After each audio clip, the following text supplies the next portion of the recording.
Gente, vou gravar agora uma aulinha sobre fazer mapas no R, que é uma aula meio solta do resto, tá? Mas é mostrando uma das possibilidades que o R tem também, que é de fazer mapas, tá? Que é uma coisa que pode ser bem útil para muita gente. Então, de novo, vou tirar minha carinha daqui e continuar a aula sem a minha cara. Tá.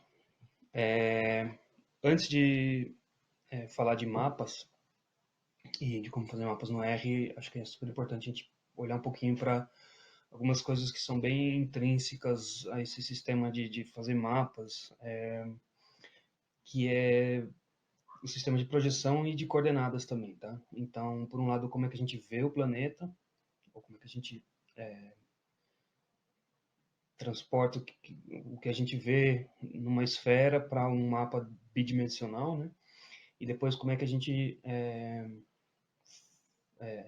demonstra onde estamos no planeta. São duas coisas relacionadas, mas levemente diferentes, tá? Então, começar com projeções, né, como representamos o planeta, que é essa história de o planeta é uma esfera e os mapas são bidimensionais. Então, como é que a gente faz para fazer essa transição? Né?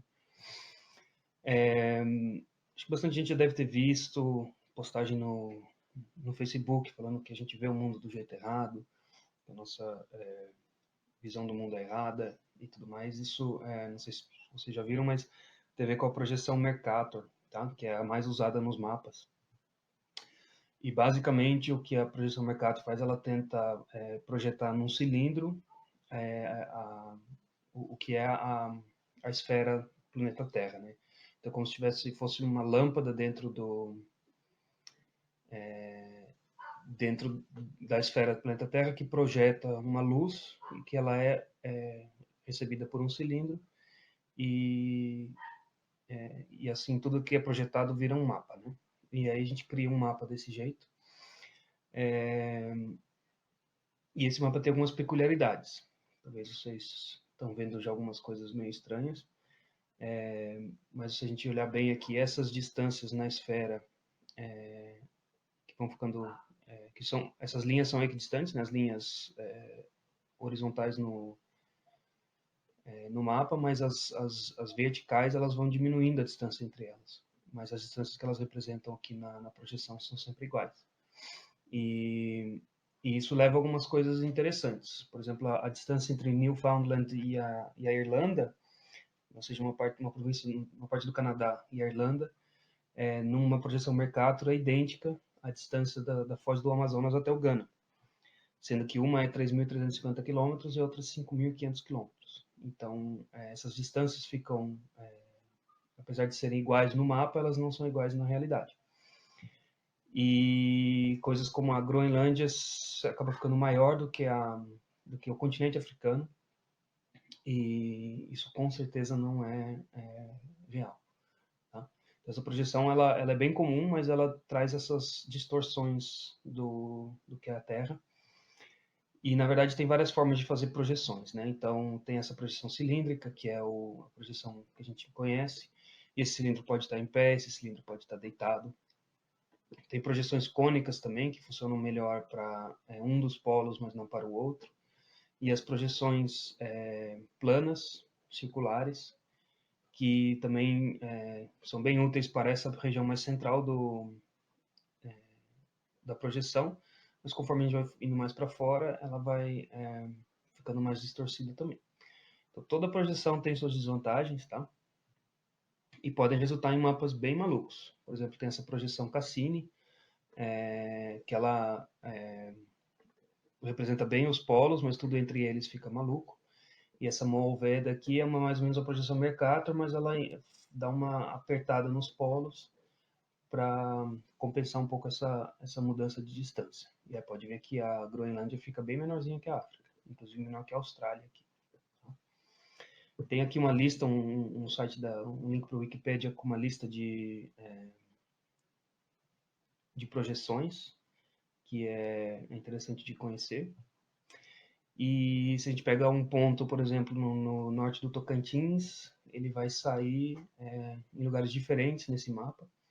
E se a gente puser um eixo X e Y para falar onde é que está esse ponto, as coordenadas desse ponto nesses dois eixos vai ser completamente diferente, certo? Bom, fica ainda mais diferente se a gente olhar para uma Terra plana, mas a gente não vai entrar nesse detalhe, tá? Essa não é uma das... a Terra plana não está nesse link do Wikipedia, tá? Tá, então tem várias formas de projetar o que é a esfera Terra para um mapa plano, e depois tem várias formas de falar onde é o X e o Y que a gente está nesse mapa plano, ou seja, as coordenadas de onde estamos no planeta. Tá? Um exemplo, e há vários similares, tá?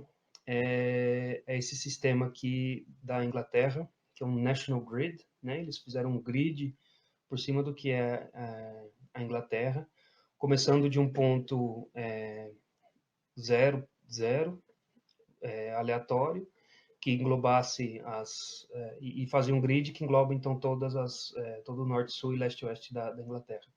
E esse grid cai por cima do que são as linhas de latitude e longitude.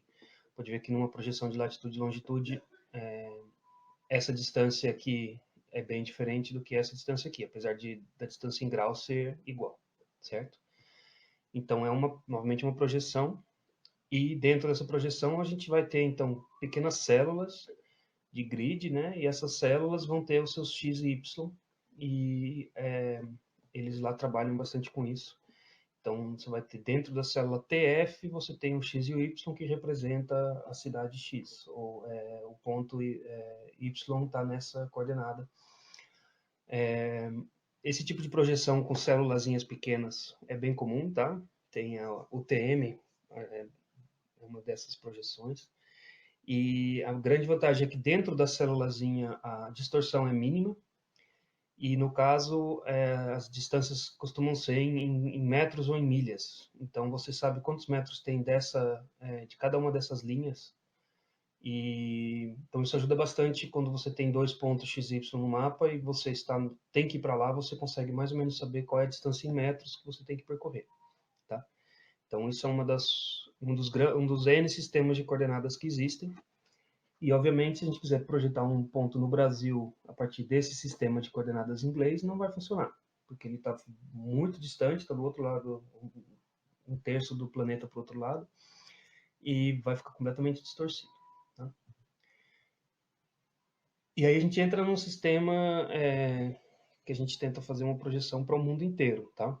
E eu não sei se vocês sabem, mas a Terra não é uma esfera. Tá? Ela também não é plana, obviamente, mas ela é cheia de deformidades. Ela não é uma esfera perfeita, vamos falar talvez melhor assim. Então ela é achatada nos polos, isso todo mundo sabe, mas ela também é cheia de irregularidades. Os Andes, o Himalaia, pontos baixos como o Mar Morto e assim por diante. E tudo isso afeta onde a gente está no planeta, né? Então o planeta é tridimensional, então a gente tem um X e um Y, mas também tem um eixo Z, que seria a profundidade, né? E então existem vários sistemas mundiais que tentam levar tudo isso em consideração.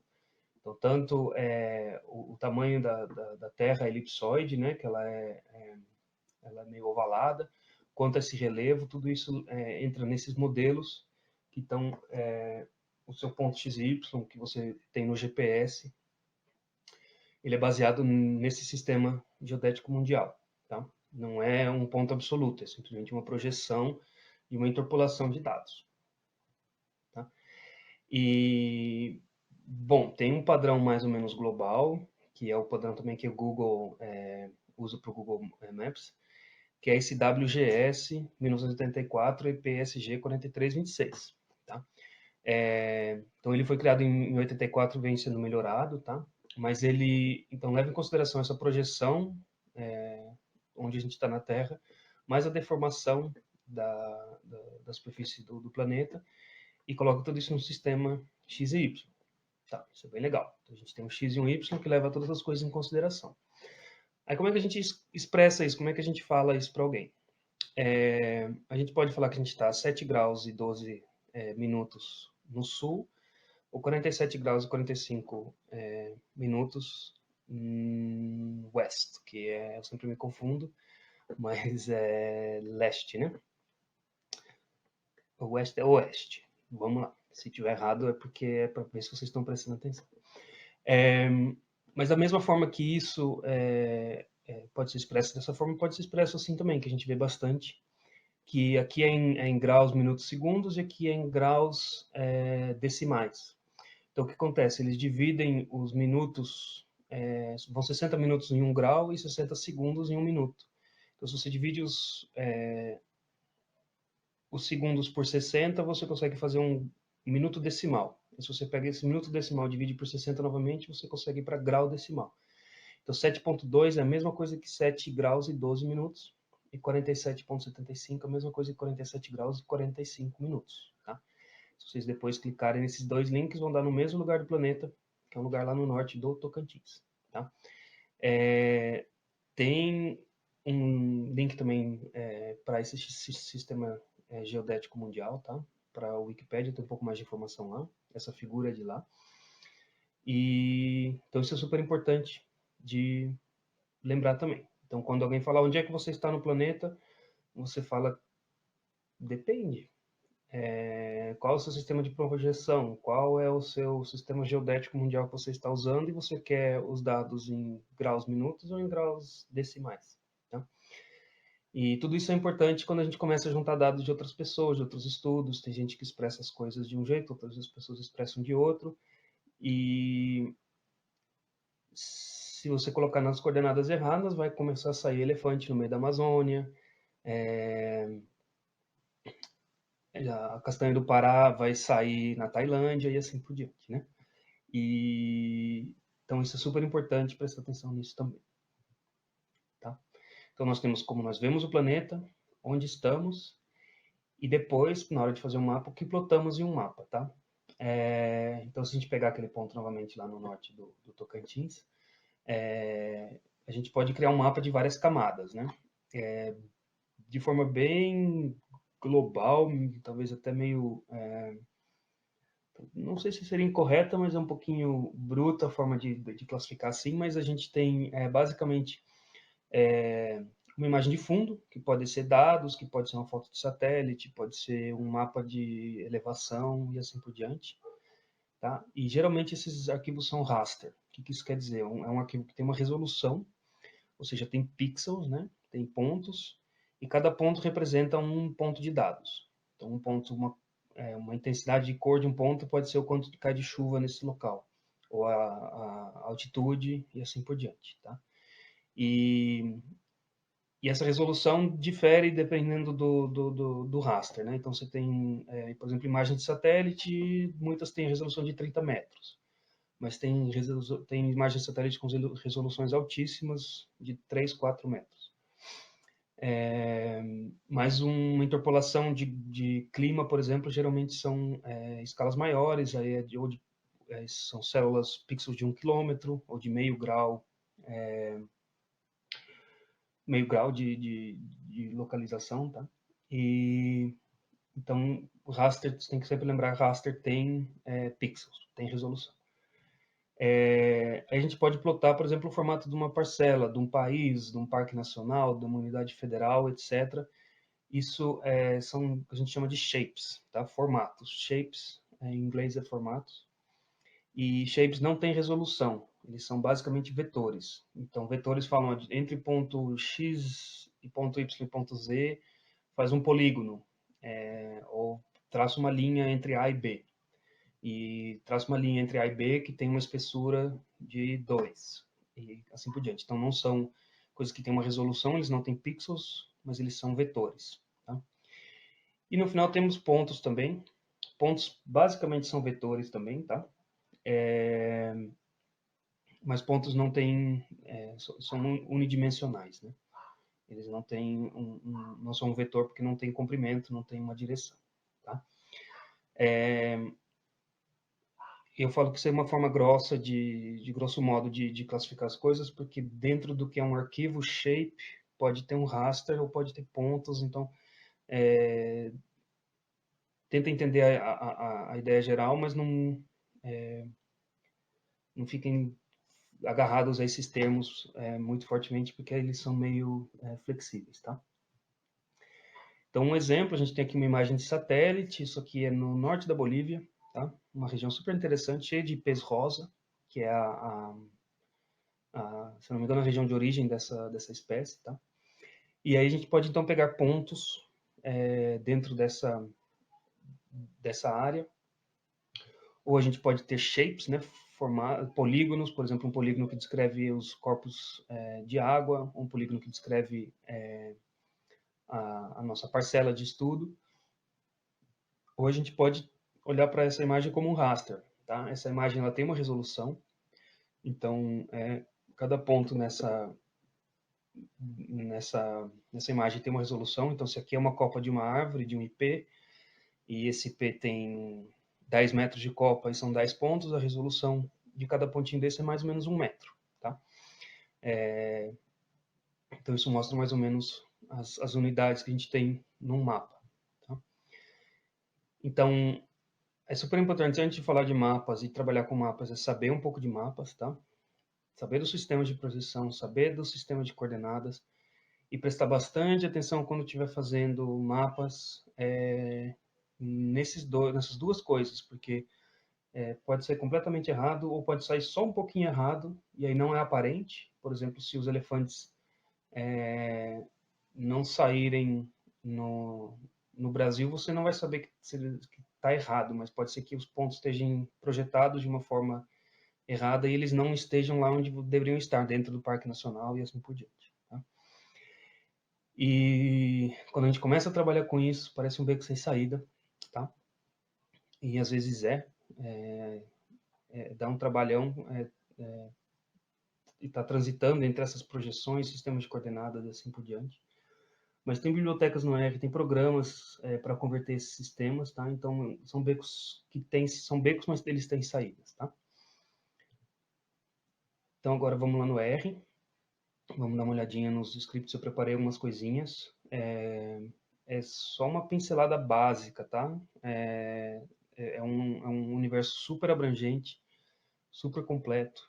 E aqui eu vou estar só mostrando algumas coisinhas só para direcionar vocês, tá? Não sou especialista nisso, eu uso o R para fazer mapas, mas eu trabalho mais com outros programas para fazer mapas. Mas é bom mostrar porque é uma ferramenta bem útil, principalmente para interpolar dados e fazer integração de dados. Tá? E vou deixar aqui algumas outras fontes, por exemplo, o QGIS, que é um programa específico para fazer mapas, né? Um programa de SIG, de Sistema de Informação Geográfica, que é feito para isso, ele é feito para fazer mapas, então ele vai ter ferramentas bem mais aplicadas e talvez até mais intuitivas para se fazer mapas, e eu acho que vale muito a pena aprender. E a grande vantagem do QGIS é que ele é igual ao R, ele é de código aberto. Então ele é de graça e tem N pacotes e tudo mais criados pela comunidade, então uma versão super interessante de um programa de SIG. Eu encontrei por acaso nesse site aqui um curso de R em mapas, tá? Então, ali são blocos, está super bem documentado, está super bem feitinho, então acho que vale a pena dar uma olhada. Eu acabei chegando lá procurando soluções para os problemas que eu fui encontrando, tá? E aí tem alguns links para trabalhar com topografia e elevação de terreno, que são dados que são complexos de se trabalhar também, mas que são bastante úteis. A gente usa bastante em ecologia, bastante em trabalhar com vegetação ou até com bichos. Então vale a pena também dar uma explorada. Tá? Vamos lá. Então a estruturinha do script, a gente começa com o working directory e os pacotes que a gente vai carregar. Tá? Aí montar um mapinha próprio. Vou mostrar uma ferramenta que é legal, que é essa interação com o GBIF, que é uma base de dados de biodiversidade.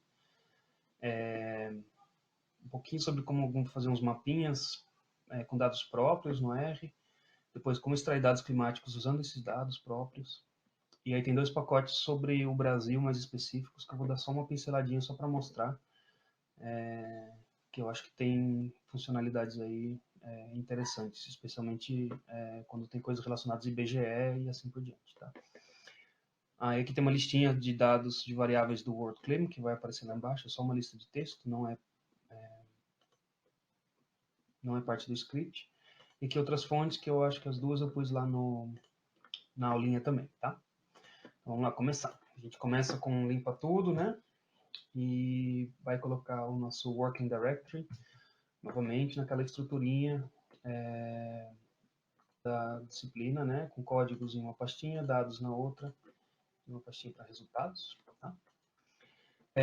Caso vocês precisem instalar pacotes, porque aqui tem um monte de pacotes de bibliotecas novas, copia o nome aqui, cola ele aqui e instala.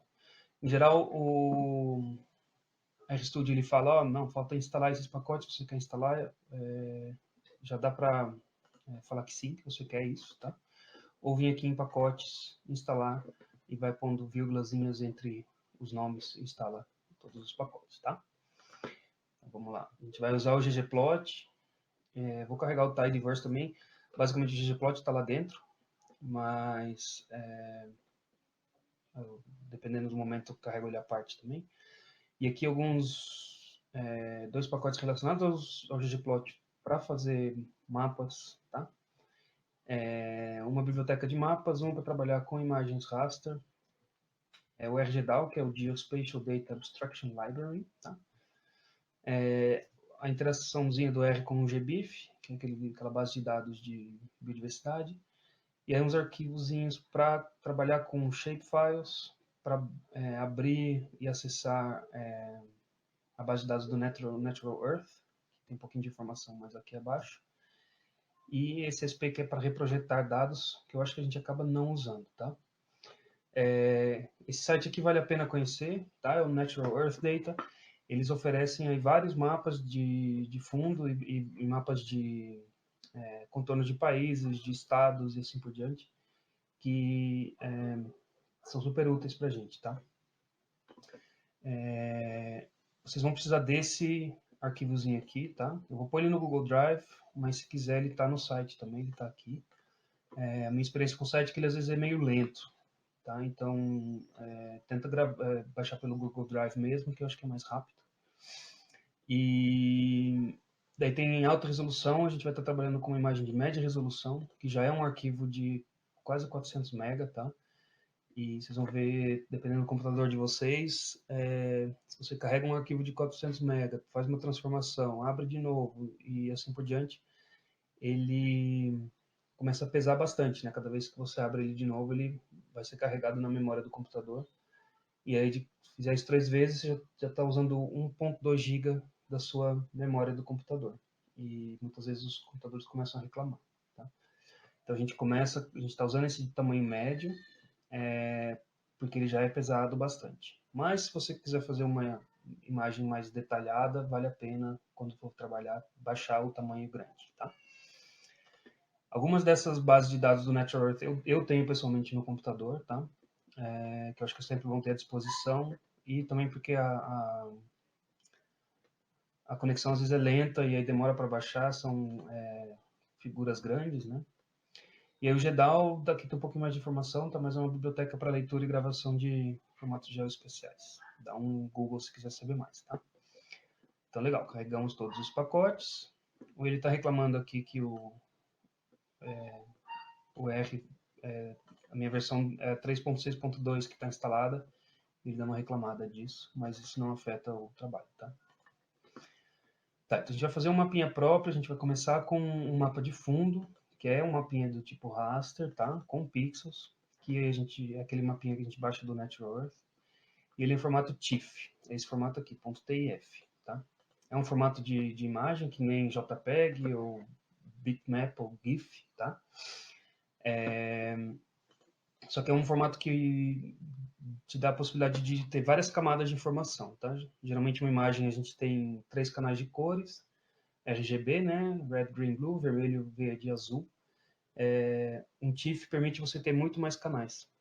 E cada canal seria um canal de informação. Então é basicamente uma base de dados georreferenciada, uma base de dados espacial. Então cada pixel pode ser uma tabelinha de dados. E aí dentro desses dados pode ter informação como precipitação, temperatura, umidade, altitude, densidade populacional e assim por diante. Tá? Esses rastros são dados bem comuns e bem úteis, e só tem essa peculiaridade de ter que trabalhar com essas dimensões diferentes, né? Que é a dimensão espacial e a dimensão dos dados em si.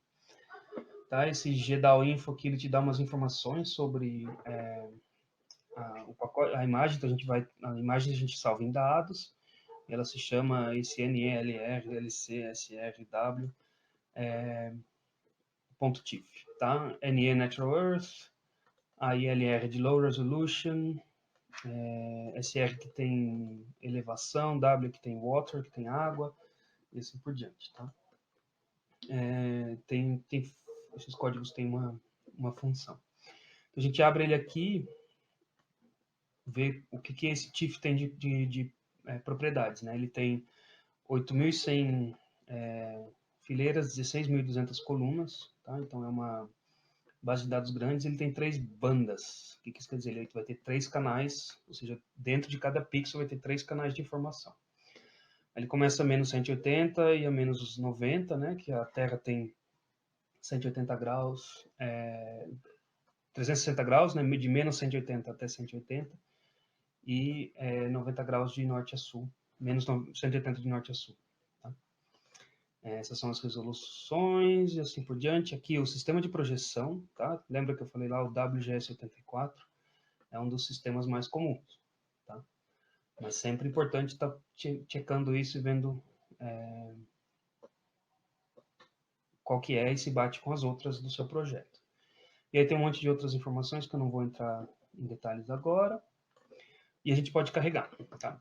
A gente usa essa função stack, e stack é uma forma de carregar uma imagem raster que tem mais camadas de informação, né? Então, se a gente usar, tem uma função que chama raster também.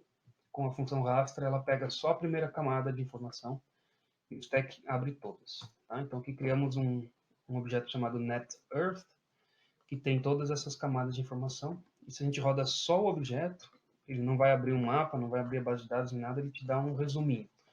Tá bem parecido com o que tinha lá no outro. Então temos 8.100 fileiras, 16.200 colunas, esse é o número de células que a gente vai ter, a resolução da nossa imagem, né? Essa resolução em graus x e y, vai de menos 180 a 180 e de menos 90 até 90, do x e y, tá? Novamente, sistema de projeção, e aí 3 nomes. Esses nomes são as 3 camadas, as 3 camadas de QCN layers aqui também, são 3, tá vendo? O número de camadas de informação que a gente vai ter, e essas são informações do canal vermelho, verde e azul. E o canal vermelho, verde e azul, cada um deles tem de 0 a 255, então são 256 valores, tá? Porque é uma imagem de 8 bits. Expliquei isso lá nas aulas iniciais, tá?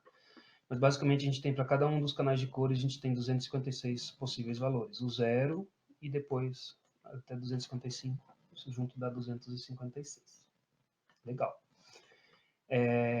Então, para não ter que trabalhar com o planeta inteiro, a gente cria as coordenadas que a gente vai usar para recortar essa imagem. Essas de menos 13 até menos 5, de menos 45 a menos 51, norte, sul, leste, oeste, dá mais ou menos o Tocantins, tá? Então a gente faz um crop, essa função também é do pacote raster, tá? O crop é um recorte do Natural Earth. E aí a gente vai criando novos objetos. É bem importante aqui para a gente manter a nossa sanidade, fazer nomes que são lógicos, tá? Então, Natural Earth Crop é o crop do Natural Earth inicial. A gente roda só o objeto, ele abre novamente as propriedades. E a gente pode ver que mudou, não são mais aquelas 8.100 por 16.200 pontos. Então a resolução é bem mais baixa, né? São só 94 mil pontos, só 94 mil valores, de número de pontos, mas continuamos com as 3 camadas, com essa mesma resolução. As dimensões mudaram, porque são essas que a gente inseriu aqui em cima. O tipo de projeção é igual, e as 3 colunas, as 3 camadas com os dados também são iguais, mas os valores mínimos e máximos mudaram, porque a gente recortou só um pedacinho de todo o universo possível. Vou mostrar, tá? Tem uma funçãozinha do pacote, se não me engano é do pacote raster também, que ele faz um plotzinho rapidinho desses dados. Então, a gente vê aqui em cores, né, em 3 cores, os pontinhos que a gente tem naquela região que a gente vai trabalhar. Super legal. Isso ainda não é uma coisa bonita, né? Lembra que eu falei, para os próximos a gente vai remover o Natural Earth. Lembra que eu falei que ele é um arquivo grande, pesado? Então, com essa função RM de remove, a gente remove o Natural Earth, libera com isso uns 400 MB aí de memória, que dependendo do computadorzinho ele vai agradecer, tá? Então a gente vai continuar agora trabalhando com o pacote ggplot 2, tá? Vai ter uma aula sobre ele, e ele tem uma sintaxe específica, tá? Um pouquinho diferente das sintaxes do plot base. E assistam então a aula sobre o ggplot 2 para ver como é que essa sintaxe funciona. Tá? Eu vou explicar um pouquinho aqui, mas ela é uma coisa que vale bastante a pena aprender. Tá? Agora, para acessar esses dados, eles estão aqui como um raster brick, né? Ele está uma classe específica de dados. A gente precisa transformar isso para um data frame. Então, tem essa função asDataFrame, que é do raster também. Tá? A gente transforma Natural Earth Crop para Natural Earth DF, de data frame. Tá? E aí vira um data frame, a gente pode ver a estrutura dele. Então, um data frame de 94.600 observações, de 5 variáveis, x e y, as coordenadas, e aí os 3 canais de vermelho, verde e azul. Legal. Tá? Só que como é que a gente vai de 3 canais de vermelho, verde e azul para uma informação de cor para cada pixel? Tá? Aquela funçãozinha RGB faz isso, né? O plot RGB aqui, você fala, o primeiro canal é vermelho, o segundo é verde e o terceiro é azul. Tá? Mas eu quero, a partir dessa base de dados, fazer isso, do Natural Earth DF, Data Frame. Então, eu vou criar uma coluna nova com indexação, chamada RGB, usando a função RGB, que ela é do pacote raster também, tá? No qual eu vou juntar os 3 canais. Então, o primeiro canal, o canal vermelho, ele vai ser o Natural Earth, aquela primeira coluninha com os valores de vermelho, que está aqui embaixo. Aí o canal de verde é a segunda coluninha, e o de azul é a terceira coluninha, e o valor máximo, que a gente sabe lá de cima ainda, é 255, tá? Porque só tem 256 valores em cada uma das observações. Então, se a gente rodar isso aqui, e depois pedir aqui essa do data frame, a gente vai ver então as 3 colunas e ó, esses códigozinhos aqui de RGB. Tá? Então é uma junção, esses códigos hexadecimais, a gente falou deles numa das aulas também, tá? Mas é um código que com 6 dígitos ele reflete os canais de vermelho com os 2 primeiros, verde com os 2 do meio e azul com os 2 últimos. E eu faço isso para cada pixel, para cada pontinho no mapa, tá? Legal.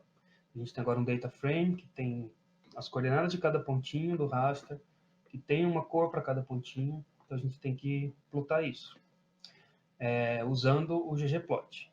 O ggplot, ele, como eu falei, ele tem uma sintaxe diferente, tá? A gente começa falando quais são os dados, e depois a gente fala quais são os elementos estéticos, tá? A aesthetics, em inglês, se escreve assim, AES, tá? Então a gente fala quem vai ser o X. O X vai ser essa primeira coluninha aqui, a coluna X do data frame. O Y vai ser a coluninha Y. E o fill, o preenchimento vai ser RGB, que é essa coluna RGB. E a gente cria, com isso a gente cria uma base para o nosso gráfico, tá? Se eu rodar só essa parte aqui, ele cria um gráfico vazio, com x e y, com as dimensões de x e y, né, de menos 51 a menos 46 e de menos 5 até menos 13,5, mas não adiciona nada a isso. Vira só uma tela, um canvas vazio, na qual a gente pode ir adicionando coisas.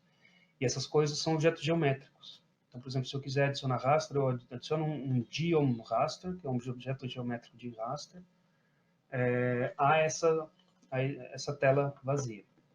Eu defino os limites das coordenadas, como é que eu quero que essas cores sejam interpretadas, né? Então, a escala de cores de preenchimento vai ser a partir da identidade da célula, que são esses códigos hex aqui, os códigos hexadecimais, tá? E aí tem a questão dos teminhas, tá? O ggplot usa temas e, no caso, e temas são pré-definições de configuração de fundo, por exemplo, tirar esse cinza, tirar os eixos, essas coisas assim. Tem vários temas. Aqui a gente está usando um tema mapas, mas tem vários. Por exemplo, testa trocar esse tema mapa por tema clássico, para você ver a diferença. Então, se a gente roda isso aqui, então ele cria um gráfico de raster com essas coordenadas, com a cor a partir da identidade de cada um, retirado aqui do RGB, e usando o tema mapa, sai essa figura aqui, que é bem parecidinha com essa figura que saiu do RGB, certo? Até aqui não mudou muita coisa. Mas o legal é que nessa figura aqui, com o ggplot, a gente pode ir adicionando camadas, né? Lembra que eu falei que a gente começa com uma camada de fundo, depois vai adicionando shapefiles, vetores e pontos e assim por diante. É isso que a gente vai fazer agora. Então a gente vai usar novamente o pacote do Natural Earth, e aí ele permite do Natural Earth de baixar os estados também. Então, por exemplo, aqui do país Brasil, a gente quer todos os estados, e a gente quer a classe SF, que é a Shapefile. Tá? Então, a gente pode rodar isso aqui, ele cria um BR mapa, um objeto com 27 observações e 84 variáveis. Tá? E a gente pode fazer subsets, a gente pode retirar uma parte desses, desses dados. Então, de BR mapas, a gente quer que o nome seja igual a Tocantins. Então, só o estado de Tocantins, então o TO mapa. Eu vou criar um também que é o não TO mapa, que são todos os outros estados fora do Tocantins. Lá para frente vocês vão entender por quê. Tá? Legal. Então, eu posso novamente usar o ggplot. E agora, em vez de adicionar um objeto geométrico de raster, eu vou adicionar um objeto geométrico de shapefile. Então, eu chamo geom.sf, tá? E eu vou fazer isso para o Brasil e para o Tocantins. E o preenchimento vai ser diferente para os dois. Tá? O Brasil inteiro eu vou usar branco e para o Tocantins eu vou usar cinza para ele ficar destacado. E novamente eu vou usar aquele tema mapa para deixar tudo bem bonitinho. Olha só que legal. Saiu o Brasil em branco, com todos os estados, e aí o Tocantins em cinza. Muito legal. Tá. E aí a gente tem aquele mapinha da região do Tocantins, a gente tem um mapinha do Tocantins, será que a gente consegue juntar tudo? Ou seja, fazer uma visualização da nossa área de estudo, que junte essas duas coisas, tanto as fronteiras do Tocantins quanto o resto. Obviamente que dá para fazer. Para isso a gente tem que fazer um crop de novo, só que como é um shapefile, a função é um pouco diferente. A gente vai usar então essa função stcrop, que a gente vai aplicar para o mapa do não Tocantins. Tá? A gente vai fazer um recorte aqui em volta do Tocantins, baseado no Tocantins vazio e todos os outros estados ali presentes. Ele dá uma reclamada, fala algumas coisas assim, mas é porque ele avisa que pode ter, porque ele assume uma certa geometria, uma certa projeção, e pode dar algum problema, e é sempre bom dar uma conferida, tá? Mas aí agora a gente vai juntar tudo, e aqui começa a ficar interessante. Então a gente vai fazer novamente o ggplot, vai usar o raster dos nossos dados do Natural Earth, que estão no data frame. Depois vai colocar os nossos shapefile por cima, tá? Que é o não Tocantins. E a gente vai preencher ele de branco. Ou seja, tudo que não for Tocantins vai ficar branco. Só que ainda vou adicionar uma semi-transparência. Então vai dar para ver alguma coisa por baixo, mas só metade, tá? A alfa vai de 0 a 1, aqui é 50% de transparência. Aí eu vou adicionar pontos, que vai ser o nosso ponto lá da aula. Lembra que eu falei, tem um ponto aqui que vai dar no norte do Tocantins?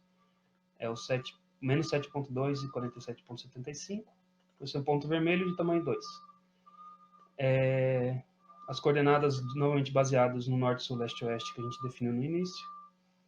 E a identidade do preenchimento, ou seja, as escalas de cores do preenchimento vai ser baseado na identidade do RGB.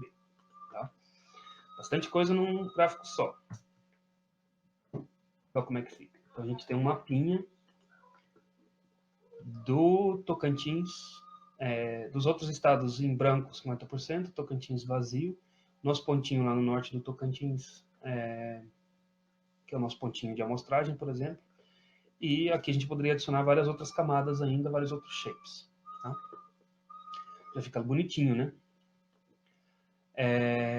E dá para ficar adicionando várias coisas, rios, estradas, todos esses dados dá para ir pegando da internet, tá?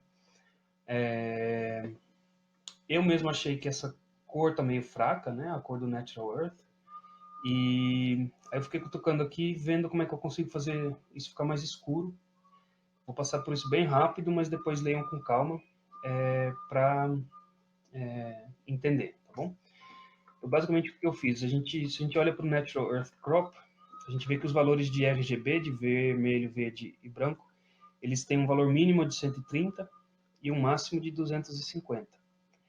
Isso quer dizer que se a gente faz um histograma, deixa eu tirar todos os gráficos e fazer um histograma. O histograma de valores, eles poderiam ir de 0 até 255, mas eles ficam limitados a essa faixa de 130 a 250. O que eu posso fazer é reprojetar esses valores para que eles cubram esse intervalo de 0 a 255. Então, é basicamente pegar essa pontinha daqui do gráfico e puxar ela para cá. Tá? Tem um pacote que faz isso, que chama Stretch. Stretch em inglês é esticar, né? Então, a gente vai esticar esses dados para o que são os limites máximos e mínimos dos 3 canais. A gente cria um data frame novo, pode olhar a estrutura dele, né? E se a gente só rodar não, a estrutura dele aqui já não mostra isso, mas eu posso fazer um novo histograma e já dá para ver que os valores agora vão de 0 até 255. Tá? Então não estão mais enfiadinhos lá no canto.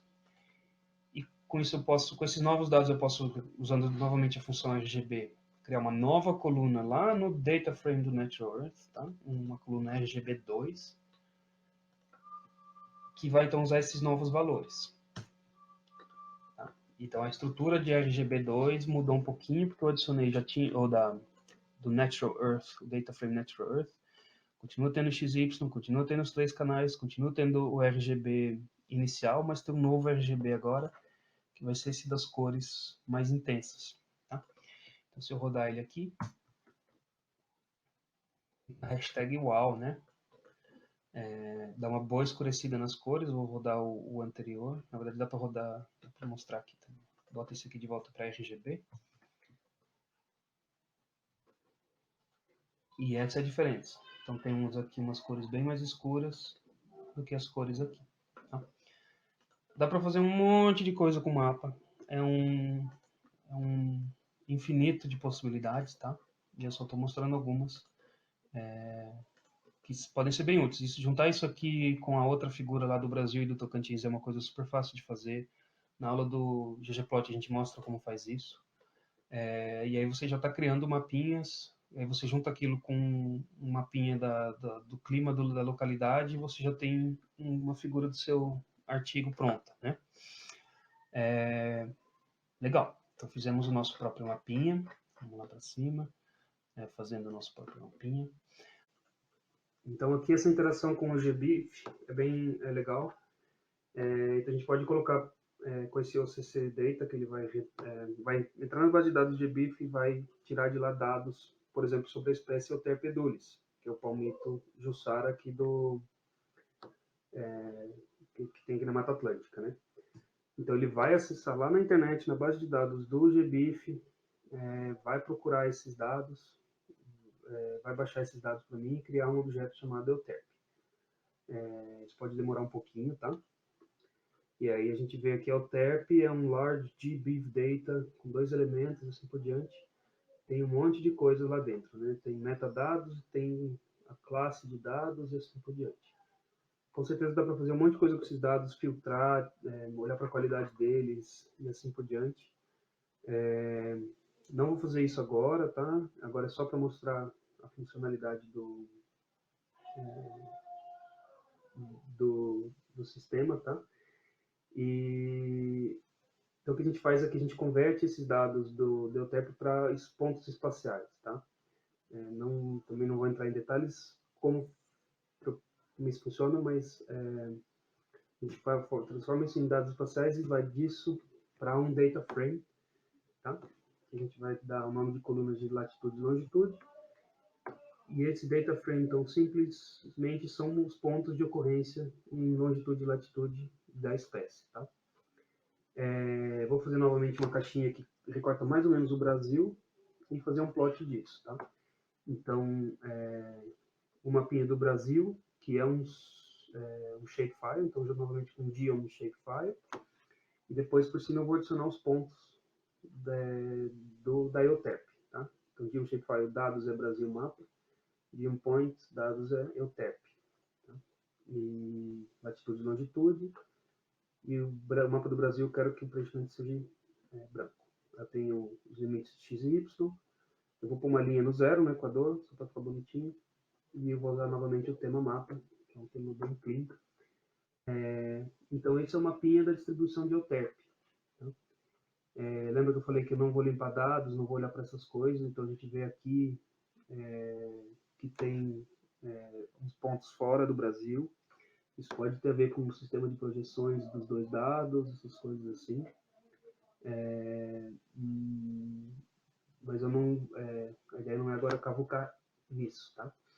E se eu não colocar aqui o sistema de coordenadas, então se eu desligo isso aqui com hashtag, vai fazer para o mundo inteiro e vocês vão ver que vai ter o Euterpe no meio do Pacífico, no meio do Atlântico, possivelmente até na Austrália. Tá? Então essas bases de dados são super legais, mas sempre tem erros e é sempre bom dar uma filtrada nelas, tá? Então a gente deixa elas por enquanto aqui assim. É só para mostrar a funcionalidade desse pacote, que eu acho que pode ser bem interessante para bastante gente, tá? Uma forma fácil de pegar dados da sua espécie. Outra forma é você baixar você mesmo esses dados, compilar esses dados de várias formas. Eu fiz isso uma vez para 2 espécies, uma amazônica e uma mais geral, tá? 2 espécies de árvores, tá? E tem uma tabelinha desses dados. Então, se a gente olhar para a estrutura desses dados GEO, é um data frame, que tem 2 gêneros, tá? Podemos informar quais são.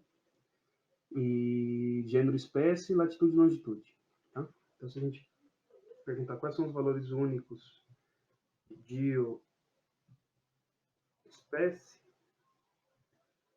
ele vai falar que temos Aspidosperma perifolium e Eschweileria coriacea, tá? Uma espécie da caatinga e uma espécie amazônica.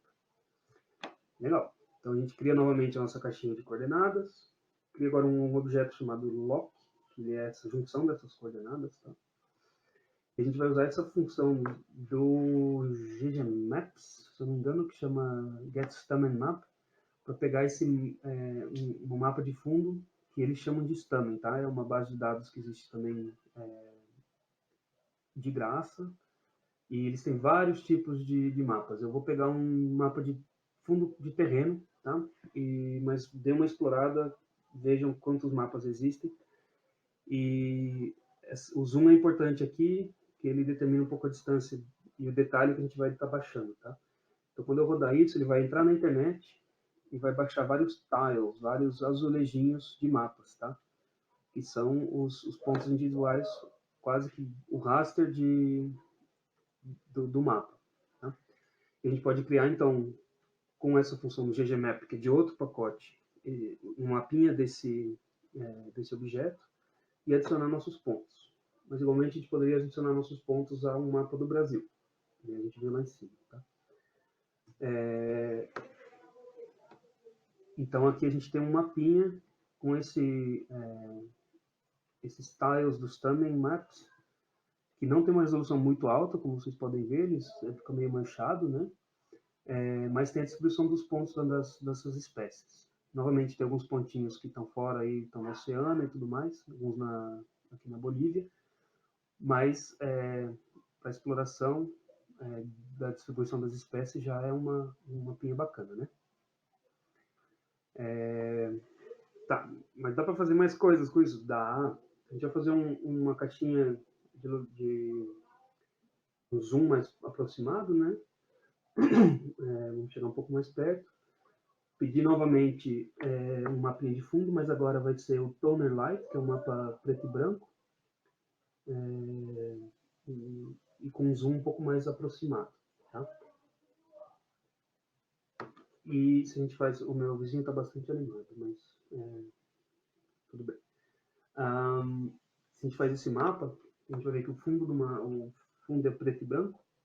Só que o que a gente adicionou a mais? O que vocês estão vendo ali? A gente pode criar um gráfico de distribuição de densidade em 2 dimensões. Lembra que a gente fez histograma, que a gente fez histograma de frequência, histograma de densidade, e também os plots de densidade, né? um kernel density plot, que é aquele histograma que é mais, não é de bloquinhos, mas ele é linear. E então a gente pode fazer isso em uma dimensão, pode fazer em 2 também. E isso é que essa função aqui faz. Então aqui eu faço... eu peço para ele fazer esses gráficos, separando por gênero, então dando uma cor diferente para cada gênero, usando os dados de GEL. Tá? Aqui eu peço para ele fazer isso com uma corzinha e aqui com as linhas. Então tem essas cores mais claras e tem as linhas que separam. Tá? Por cima disso eu adiciono os pontos e falo para ele quais as cores que eu quero nas minhas escalas, né? Escalas de cor e de preenchimento. Eu quero de azul, eu quero azul e vermelho para cada uma das 2 espécies. E novamente um temazinha mapa. Então se eu aproximar aqui de novo, eu tenho um mapinha dos estados e tudo mais,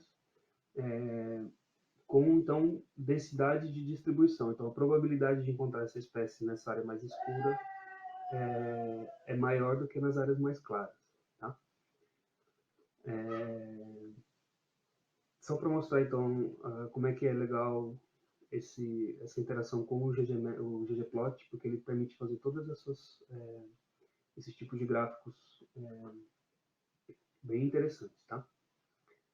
Legal. Então, mapas com dados próprios no R.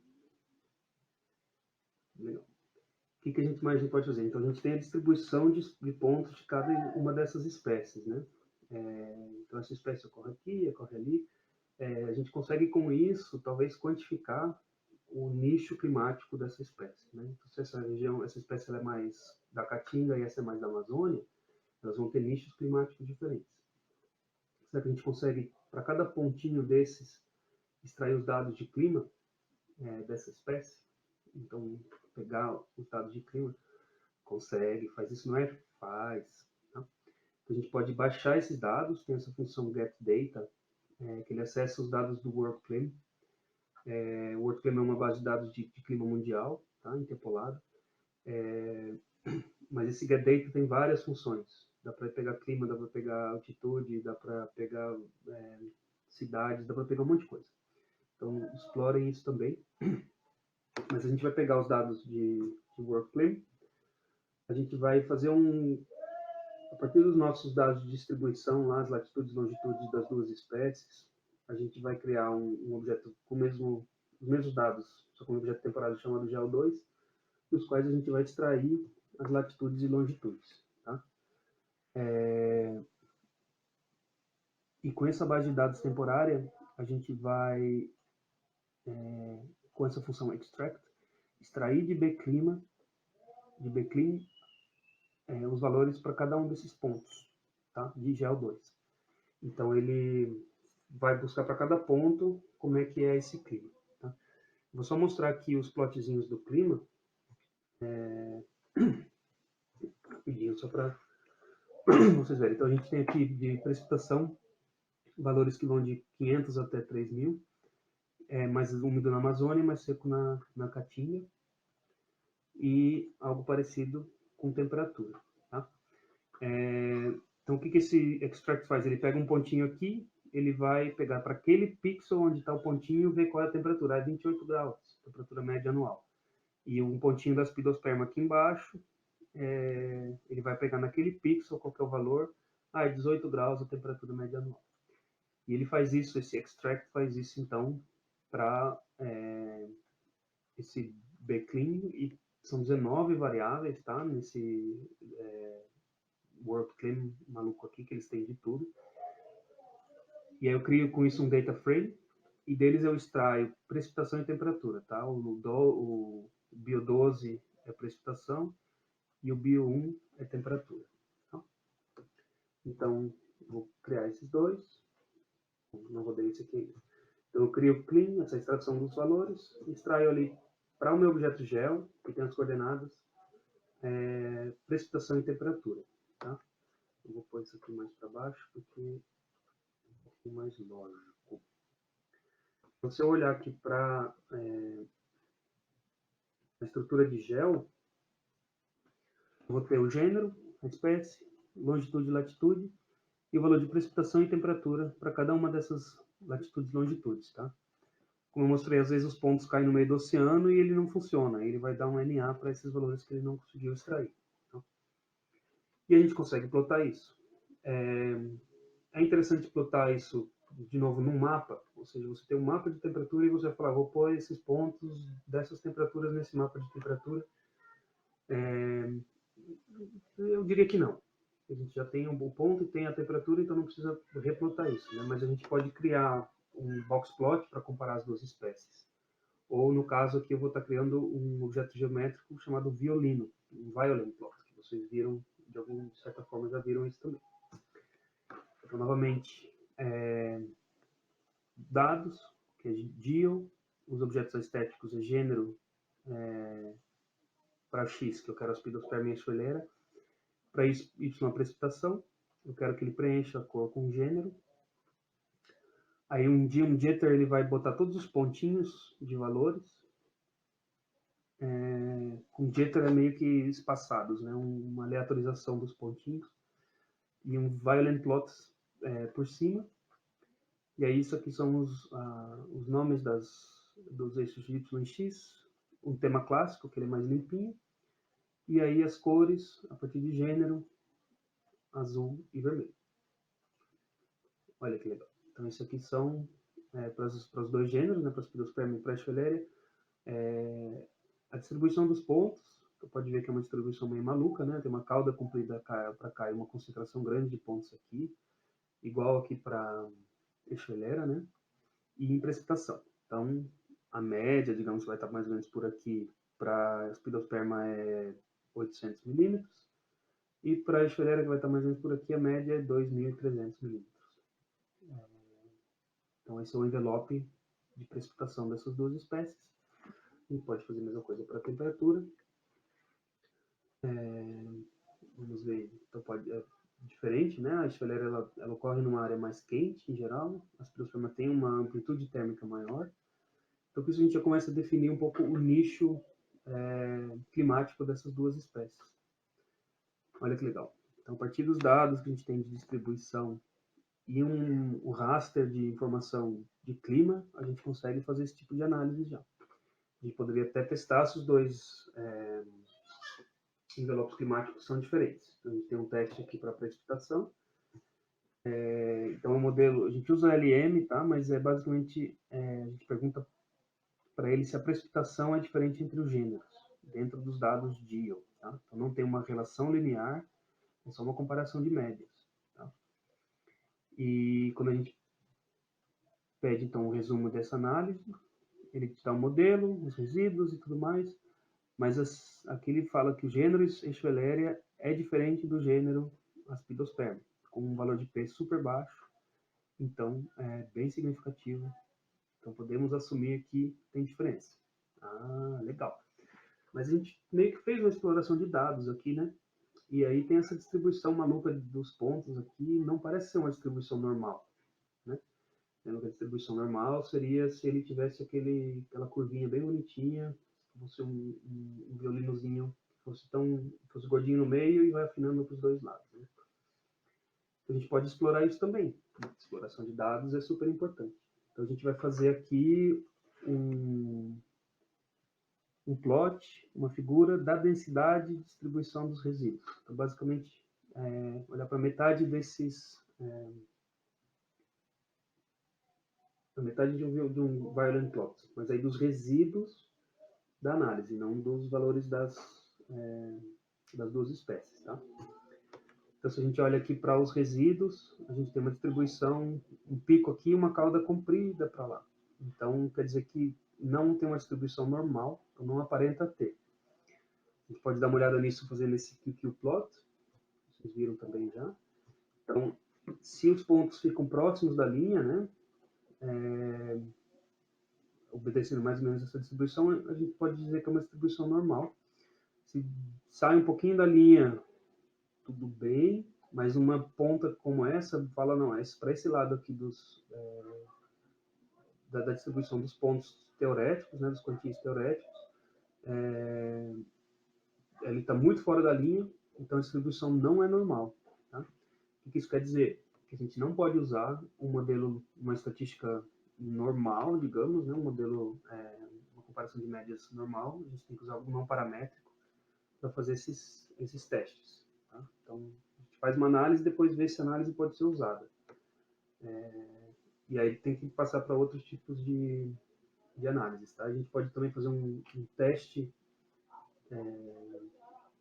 específico, né, se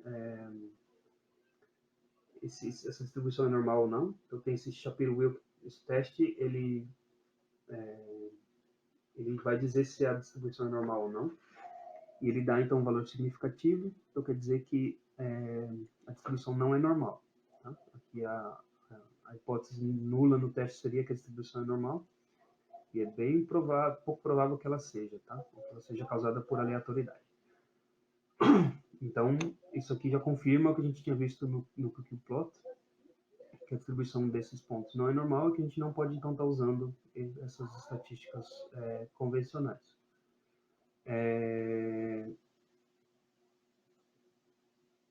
Tem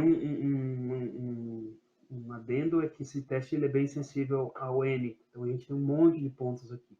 Então, mesmo que eles estivessem bem próximos aqui da curva, provavelmente sairia significativo, porque tendo muitos pontos, é provável que ele dê que a distribuição não é normal. Então, geralmente a gente faz as duas coisas, olha no olhômetro e no teste, e meio que decide com essas duas se pode ou não continuar com a estatística convencional, tá? Mas não vou entrar em detalhes nisso agora, a gente está falando de mapas. Legal. Então tem esses dois pacotes que eu queria mostrar, que é o pacote Brasil Maps e GeoBR. São bem similares, tá? Tem funcionalidades similares. E eu não uso eles muito, eu não conheço bem, mas parecem ser pacotes interessantes. Especialmente a gente vai usar dados de municípios e tudo mais, em linha com as coisas do IBGE. Tá? Nesse Brasil Maps tem um dos problemas que a gente precisa ficar lembrando qual é o número de cada município para poder extrair esses dados. Tá? E isso é um pouquinho complicado, mas a gente tem aqui a tabelinha de código de cada município, então é facinho de resolver esse problema. Outro probleminha do pacote é que ele usa uma projeção diferente, GRS 80, do que a padrão, WGS 84. Se não me engano, elas são quase a mesma coisa, tá? Elas conversam, mas o R não gosta quando você está usando duas projeções diferentes para fazer um gráfico só. Então, combinar isso com Natural Earth, por exemplo, eu não consegui, porque tem que fazer uma reprojeção desses dados, ou de um ou do outro. E eu não consegui fazer isso para essas duas bases de dados ainda. Mas se alguém um dia for precisar, com certeza o Google sabe como fazer, tá? Mas um dos perigos, então, é combinar essa projeção de GRS 80 com dados que saem do GPS, porque pode sair alguma diferença, tá? Então, assim, bem rápido aqui eu consigo baixar um mapa do estado de São Paulo e fazer um plotzinho disso. Olhar para as micro-regiões dentro do estado, acho que inclusive para os municípios e as cidades, isso mesmo. Consigo extrair dados dessa base de dados, aqui é a densidade populacional, tá? Preciso fazer umas transformações para poder fazer isso ser projetável, né? E coloco tudo em escala logarítmica, porque a cidade de São Paulo tem milhões de habitantes e tem cidadezinhas que tem só alguns mil. Então a escala dos dados é enorme, e pondo em escala logarítmica fica tudo mais mastigável e projetável, tá? Então, assim, só para mostrar que dá para fazer, então, um gráfico de todos os municípios do estado de São Paulo com a sua densidade populacional em escala logarítmica. Fica bem bonitinho. São Paulo, cidade de São Paulo lá na frente, com uma densidade populacional bem alta. Tá? Ou com a população, não é densidade populacional, é população total. Vale a pena explorar, tem muita coisa legal aqui. Tá? Eu não achei muito intuitivo. Só que, se eu não me engano, o legal dele é que ele permite uma interação similar, ele usa uma sintaxe similar ao do ggplot. Então dá para ir adicionando coisas no estilo ggplot. Por exemplo, tema mapa, ou pontos, ou coisas assim. Tá? O GeoBR é uma coisa bem similar, também integra dados do IBGE, que normalmente tem que conhecer os códigos de município, essas coisas assim. E tem esse mesmo problema de ser que não usa o WGS84, usa o ESG, o GRS80. Tá? Mas coisas similares, então a gente consegue baixar os dados de um município. Se a gente roda só o objeto, ele dá também um resuminho, né? É um multipolígono com x mínimo e y mínimo e assim por diante. E aqui mostra que ele é GRS80 e tem alguma relação com o WGS84. Tá? Então, assim, eu acredito que eles estejam nas mesmas escalas, mas ainda são, para o R, são escalas diferentes. Dá para fazer um plot, né? Dá para fazer um plot desse município, eu não faço ideia qual é, tá? O município 3 milhões 555 mil 308, alguma coisa assim. Tá? E aqui, por exemplo, é do estado do Alagoas, acho que todos os municípios. Então, assim, quem quiser explorar essas funcionalidades melhor vai ter que se aprimorar um pouquinho desse pacote. Tá? Mas ele tem esse aqui eu vou até tirar porque eu não consegui fazer isso funcionar. Vamos lá.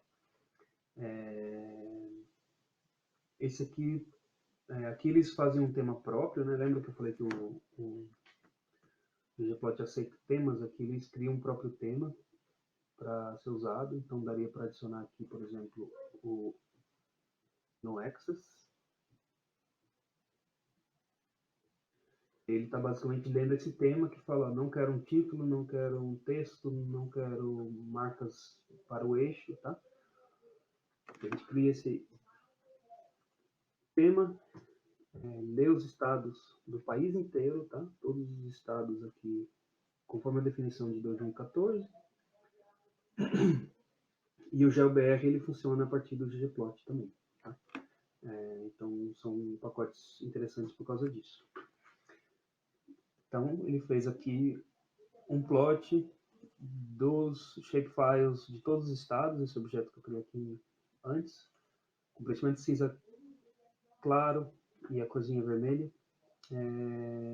com um títulozinho, um tema minimal e sem os eixos. Então, bem legal. Aí ele conversa bastante com um outro pacote que chama Rio, tá? Que é um pacote de dados do IBGE.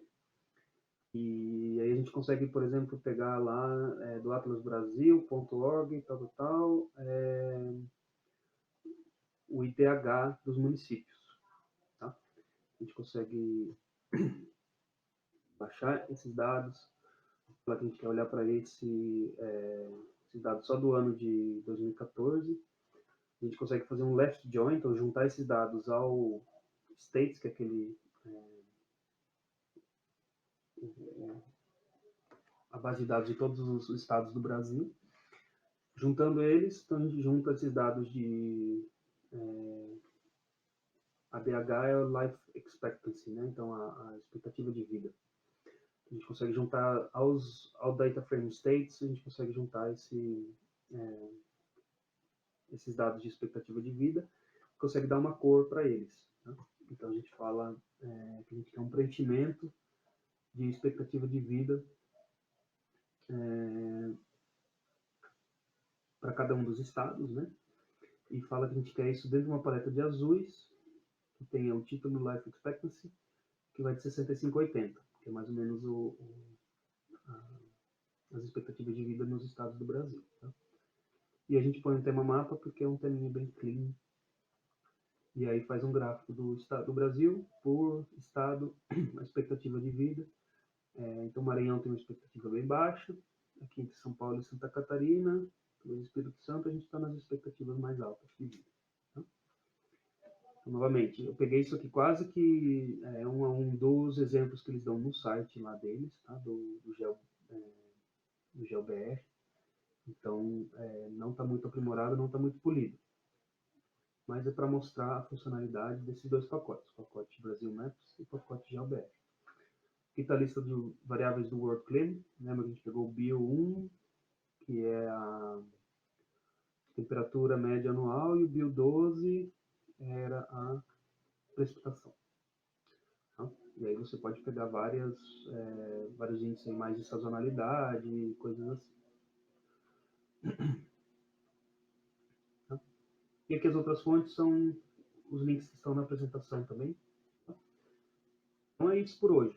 Essa é a aula de R para fazer mapas.